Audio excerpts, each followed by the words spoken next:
নমস্কার বন্ধুরা, আমি মানসী কিচেনের সবাইকে স্বাগত।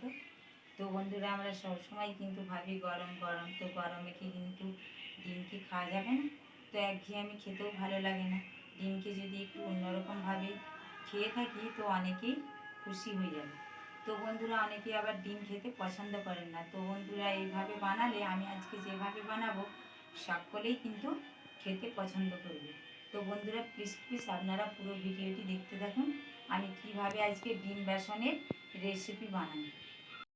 দেখুন, এখানে আমি 5টা ডিম নিয়েছি, জল দিয়ে ভালো করে ধুয়ে নিয়েছি। এখানে কড়াই বসিয়ে দিয়েছি, দিয়ে দেবো কড়াইতে জল। এবারে আমি এই ডিমগুলো দিয়ে দেবো এক এক করে। তবে এগুলো ব্রয়লার মুরগির ডিম, তো পোলট্রির ডিম, তো বন্ধুরা বেশি সময় লাগবে না, সেদ্ধ হয়ে যাবে। আমি ঢাকাও দেবো না।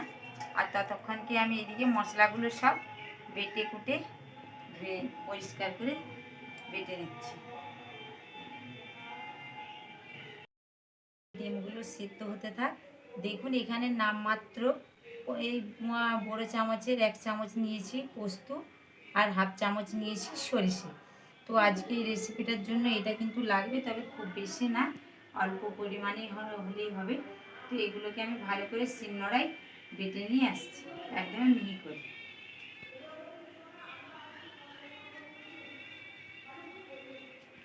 ডিমগুলো সেদ্ধ হয়ে গেছে, দেখুন গাগুলো পুরো ফেটে গেছে। তো এবারে ডিমগুলোকে তুলে নিচ্ছি, তুলে নিয়ে ঠান্ডা করে ছাড়িয়ে নিচ্ছি। আমি যখন বলেছি ডিম বেসন কারি বানাবো, তো বন্ধুরা দেখুন এখানে বেসন নিয়েছি। আমি এই চামচটা 2 থেকে 3 চামচের মতন দিয়ে দেব, খুব বেশি কিন্তু দেব না।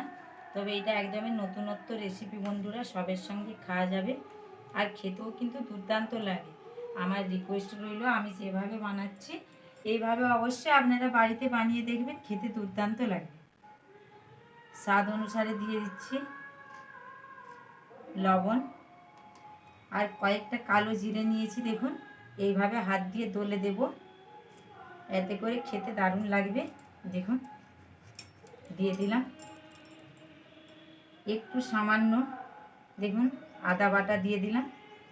এবারে কয়েকটা ছোট ছোট করে কুচি করে কেটে রাখা পেঁয়াজের কুচি দিয়ে দিলাম, এইভাবে হাত দিয়ে একটু মশকে নিলাম। দেখুন এবার একটু সামান্য রং আসার জন্য দিয়ে দেব হলুদের গুঁড়ো 1 চিমটের মতো। এবারে একসঙ্গে সব এগুলোকে ভালো করে মাখিয়ে নেব। একটু সামান্য অল্প পরিমাণে জল দেব। প্রথমেই কিন্তু কম বেশি জল দেবেন না, কারণ এখানে এমনিতেই অল্প বেসন ব্যবহার করতে হবে। দেখুন আর একটু লাগবে, দিয়ে দেব।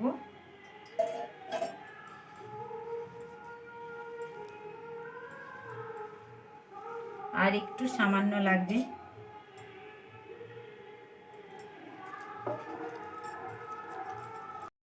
দেখুন এখানে বেসনের কিন্তু ফিটনেসটা কিন্তু এই রকমই আসবে। এই যে দেখুন, আমি এখানে 5টা ডিম নিয়েছি, তাই আমার অল্প লেগেছে। তো দেখুন এই পাশটা এবারে এক সাইডে রেখে দেব আমি। এবারে দেখুন এখানে ডিমগুলো ঠান্ডা করে নিয়েছি। দেখুন এবারে ভালো করে ডিমগুলোকে আমি ছাড়িয়ে নিচ্ছি। আরও আমি কড়াই বসিয়ে নিয়েছি সরিষার তেল দিয়ে দেব। তবে এটা আমি সরিষার তেলে বানাচ্ছি, আপনারা চাইলে সাদা তেলও ডিমগুলো ভেজে নিতে পারেন। এবারে দেখুন এই যে এখানে 5টা ডিম ছাড়িয়ে নিয়েছি, অত একটু অল্প করে লবণ মাখিয়ে নেব। তবে এখানে আমি শুকনো লঙ্কার গুঁড়োটা কিন্তু স্কিপ করেছি, কারণ ছোট বাচ্চারা খাবে, আপনারা চাইলে দিতে পারেন। তবে আজকে যেটা দেখাবো এটা 2 রকমভাবেই কিন্তু বানিয়ে খাওয়া যেতে পারে, খেতে দুর্দান্ত স্বাদ লাগবে। দেখুন এবারে এখানে আমি যে ডিমগুলো নিয়েছি, ডিমগুলো কিন্তু ফাটে, তো একটু করে আমি এবার চামচের মাধ্যমে একটু কাটা কাটা করে নিচ্ছি। দেখুন দেখুন সবগুলো কাটা কাটা করে নিয়েছি। এবার এই বেসনের গলা থেকে ডুবাবো আর তেলে দিয়ে দেবো। দেখুন কিভাবে করছি, দেখুন এইভাবে গায়ে দেখুন আলতোভাবে মাখিয়ে নেব। তবে খুব বেশি কিন্তু না, অল্প পাতলাভাবে দেখুন এইভাবে এবারে তেলেতে দিয়ে দেব। আমি দুটো করে ডিম দিয়ে ভেজে নিচ্ছি। দেখুন তো ভালো করে খুব ভেজে নিচ্ছি, উল্টিয়ে নিচ্ছি আবারও। খুব সুন্দর উঠে আসছে কিন্তু তেল থেকে বন্ধুরা। দেখুন ভালো করে চারিপাশটা ভালো করে লাল লাল করে ভেজে নেব। দেখুন এখানে কিন্তু ডিমের গায়ে কিন্তু বেসন খুব বেশিও আবার খুব কমও নয়, ঠিকভাবেই কিন্তু দিতে হবে, তবেই কিন্তু ডিমের আসল স্বাদটা পাবেন। তুলে নিচ্ছি এইভাবে। দেখুন আবারও ঠিক সেমভাবে 3টে ডিম আমি কিন্তু দিয়ে দেব। দেখুন এইভাবে একটু গায়ে কোট করে নিলেই হবে। দেখুন আমি আবারও দিয়ে দিচ্ছি। এইভাবে আমি 3টে একই সেমভাবে ভেজে নিচ্ছি।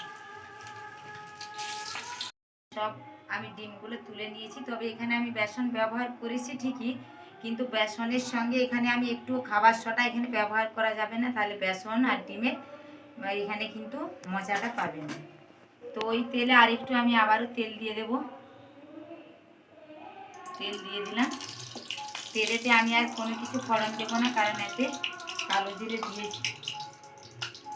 এবারে দিয়ে দেবো ছোট করে কেটে রাখা পেঁয়াজের কুচি।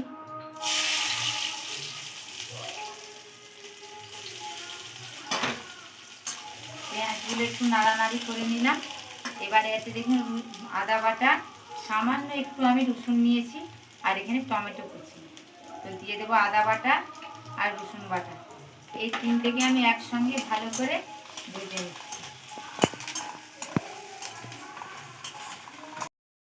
আদা রসুনটাকে প্রায় ভালো করে ভেজে নিয়েছি। এবারে টমেটো কুচিগুলো দিয়ে দেবো। আমি এখানে কিন্তু একটা মাঝারি সাইজের টমেটো নিয়েছি, ছোটো ছোটো করে কুচি করে নিয়েছি। এখানে যেহেতু আমি সর্ষে আর পোস্ত ব্যবহার করব, তাই কিন্তু আমি এখানে একটা পেস্ট বানিয়েছি, শুধু হলুদ গুঁড়ো আর লঙ্কা গুঁড়ো, জিরে কিন্তু এখানে ব্যবহার করব না, আর জিরে দিলে খেতেও ভালো লাগবে না। এবার লঙ্কা হলুদ গুঁড়োর পেস্টটা আমি দিয়ে দেবো। এবারে দিয়ে দেবো স্বাদ অনুসারে লবণ 1 চা চামচ। এবারে ভালো করে মশলাটাকে কষিয়ে নিচ্ছি। দেখুন মশলা থেকে পুরো তেল ছেড়ে গেছে আর ভালো করে কষিয়ে নিয়েছি। ঠিক এই অবস্থায় কিন্তু সর্ষে আর পোস্তটা দিয়ে দেবো। দেখুন এবারে বাটিটা ধুয়ে জল দিয়ে দেবো। যেহেতু এখানে আমি একটু বেসন ব্যবহার করেছি, তাই বেশি করেই জল দেব। পোস্ত আর সর্ষে দেওয়ার পরে কিন্তু আর কষানোর দরকার নেই, একবারে ফুটিয়ে নিলেই হবে। দেখুন দিয়ে দিলাম। দেখুন এবারে ফুটে উঠলে ওই ডিম বেসন ভাজাগুলো দিয়ে দেব। তো বলেছিলাম বন্ধুরা যে এই রেসিপিটা 2 রকমভাবে খাওয়া যাবে। তো দেখুন আমরা যেরকম ডিমের চপ খেয়ে থাকি, তো এরকম দেখুন এই অবস্থায় খেয়ে দেখবেন, ডিমের চপের থেকেও ভালো এটা কিন্তু টেস্ট আসে। তবে এটা একটু লঙ্কা দিয়ে দেবেন, গোলমরিচের গুঁড়ো দিয়ে দেবেন, খেতে দারুণ লাগবে। আর এই অবস্থায় বিট লবণ একটু দিয়ে দেবেন। এবার ফুটে যাওয়া পর্যন্ত অপেক্ষা করে নেব। ফুটে গেছে, এবার এক এক করে ছেড়ে দেব।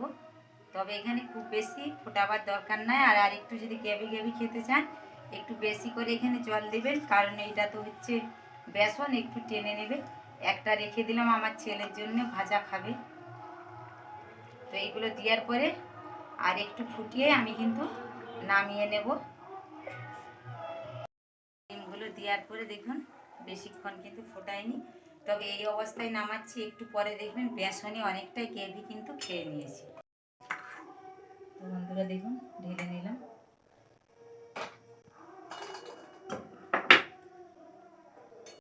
বন্ধুরা দেখুন আপনারা দেখতেই পাচ্ছেন, তো এই অবস্থায় কিন্তু এবার গরম গরম ভাতের সঙ্গে গরম গরম খেতে পারেন, খেতে কিন্তু দুর্দান্ত লাগে। তো বন্ধুরা আমার সাধারণ রেসিপি কেমন লাগলো অবশ্যই আপনারা কমেন্টের মাধ্যমে জানাবেন। ভালো লাগলে লাইক শেয়ার করবেন, আর অবশ্যই এইভাবে বাড়িতে সব পরিবারে মিলে বানিয়ে খেয়ে দেখবেন, খেতে দুর্দান্ত স্বাদ লাগবে। আপনারা ভালো থাকবেন, সুস্থ থাকবেন, সাবধানে থাকবেন। আবার দেখা হচ্ছে অন্য কোনো রেসিপি নিয়ে। আপনারা সুস্থ থাকবেন, সাবধানে।